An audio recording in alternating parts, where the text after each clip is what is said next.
একটা সময় ছিল যখন গ্রামের প্রতিটি ঘরে ঘরেই দেখা যেত বেতের তৈরি ধামা, আদলা আর সের।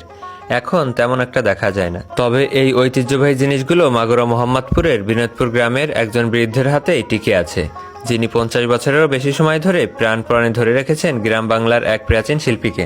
এই ধামা, আদলা, সের একসময় চাল ডাল মাপা, ধান, পেঁয়াজ, রসুন ও শাকসবজি রাখার কাজে ব্যবহৃত হতো এবং ধামায় ধান ও শুকনো ফসল সংরক্ষণ করা হতো।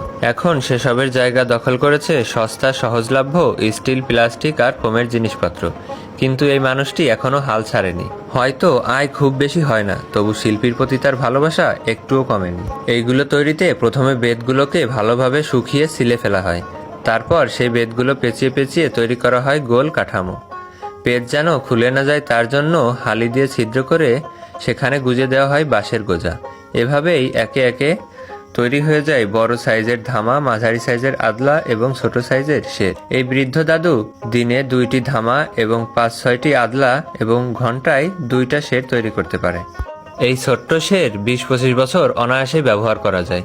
সেই তুলনায় 150-200 টাকা দাম খুব কমই হয়ে যায়। দুঃখের বিষয়, এই শিল্প আজ বিলুপ্তের পথে। প্লাস্টিক আর স্টিলের সস্তা দুনিয়ায় হারিয়ে যাচ্ছে আমাদের শতবর্ষ পুরনো ঐতিহ্য, হারিয়ে যাচ্ছে আমাদের সুন্দর হস্তশিল্প।